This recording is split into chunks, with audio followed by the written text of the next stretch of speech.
So here we are, pretty much out in the bog. But anyway, I stumbled across this truck. It's pretty interesting. It's like a little shorty deal. So, you know, it's painted in military colors, and it looks like something that would have been in an airfield to pull planes around maybe. I'm sure it tops out at like 50 miles an hour, but pretty neat. I've never actually seen one of these in person, but anyway, it's unlocked, and get that out of the way, and the key's in it. So I think I'm gonna go ahead and try and make this rig run. We'll see what happens. It's been sitting here, looks like a really long time, so the door could use a little help there, that's for sure. There we go. So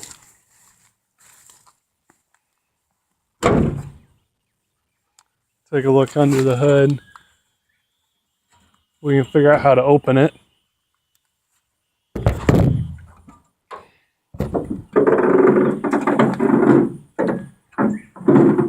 Come on, hood. Looks like a 300 inline 6, powered by Ford, single barrel carburetor. Got the weeds growing all up inside of it. I saw something on desulfating a battery, so I'm gonna try and light this thing off without spending a dime. So I might pull the carburetor out and spray it out, and I'll probably rig up a gas can, but anyway, I'm gonna try and desulfate this battery, so I need to get it out of here, and I'll pour all the acid out, and then we'll use some Epsom salt and put it on a charger to see if it'll live again. So should be interesting to see, but with that, we'll do that trick, and then we'll get to this truck. So for now, let's get that battery out and see if we can bring that battery back to life. I'm sure it's been sitting here for at least 5-10 years. Okay, here we have that battery that I pulled out of that old truck, and I popped the caps off, and as you can see, the acid is still up to level, but I mean the battery sat for a really long time, and I tried to charge it and it wouldn't charge, so we're going to try to do the Epsom salt deal on it and see if that'll work. Desulfate the battery, I guess it's called. So anyway, let's go ahead and pour this out. You want to be careful not to get this on your hands or your clothes. There's battery acid.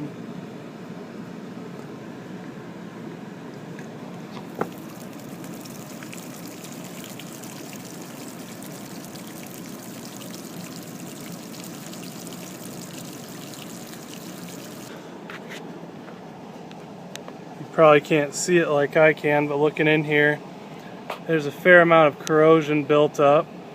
So it's kind of what happens when a battery sits. So we'll go ahead and add our salt solution and see if it'll clean it up. But anyway, that's where we are as of now. Alright, so here we have our Epsom salt solution, and I have 2 more containers. It should take about 4 of these, but I have about 30 to 40% of this Epsom salt dissolved in here. So quite a darn bit. As you can see, it's real cloudy. So the idea with this stuff is you put it in, you put the battery on really low trickle charge for like 3 to 4 or 5 days, and if it charges back up, then you know it worked. You know, and again, you only do this with batteries that you know, won't charge. So it's kind of like a really interesting thing, because this, you know, you could grab a battery that been sitting around for 20 years. Like this truck's been sitting out there. I talked to someone the other day for, you know, about 10 years. They've just kind of moved it around with the forklift. So I guess pulled it around. They didn't lift it up. But anyway, so it'll be a good test to see if this works on this battery here. So, you know, there's no real exact science to it. Just fill one cell, move to the next. So we'll probably add some more of this at some point. I'm just gonna fill them all the way up to the top. I feel like that can't hurt anything. So like I said, you're not supposed to leave this stuff in after you do this. That's not the point of it. That's kind of what a lot of people do. I saw online. So after I did my own research, I found that's not quite correct. But anyway, we'll just try and get it charged up. We'll try and light the truck off with this solution, see what happens. So I'm going to get doing this. We'll slap it on a trickle charge at 2 amp, and we'll just have to see. Alright, so we've had our battery on our charger for a couple of days now. It took about a day for it to actually start accepting a charge, but now it's doing good. And again, you want to run it on trickle charge, so we've been sitting at 2 amp. These chargers that are old, like this is some charger from the 70s or something that has a 6-volt option, these are really the best ones to use because they overcharge the battery. They're not smart chargers, so they'll just keep putting charge to the battery until you disconnect it. And you really want to overcharge these batteries to get the whole desulfating action going on. You know, at least that's my understanding of it. But anyway, it's doing pretty good. Obviously I have the battery outside here so that you know, if anything were to happen, it would blow up, nothing would go wrong.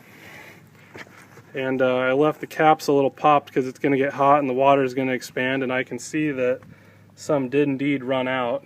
So anyway, I'm going to hook up our meter here and we're going to see just what it's sitting at, but I've already checked it, so I know we're pretty good. In the beginning, it had like, when I hooked it to the charger, it literally had like, there's no voltage like whatsoever. I couldn't even get a reading, so this is pretty impressive. So anyway, I'm going to get this all hooked up and we'll take a look. Alright, so here we have our battery, and it's charging pretty good. We're up to, you know, you can see our voltage there. We're well over 12 volts, so I think today I'm going to try and put it in that old truck out there and then see if the truck itself will crank over. But as far as this goes, I think we brought the battery back well enough to try and use it. So anyway, that's pretty impressive. So I guess if it's the end of the world and, you know, you're left on your own for years and years, I guess you can use old batteries this way. So it's pretty impressive.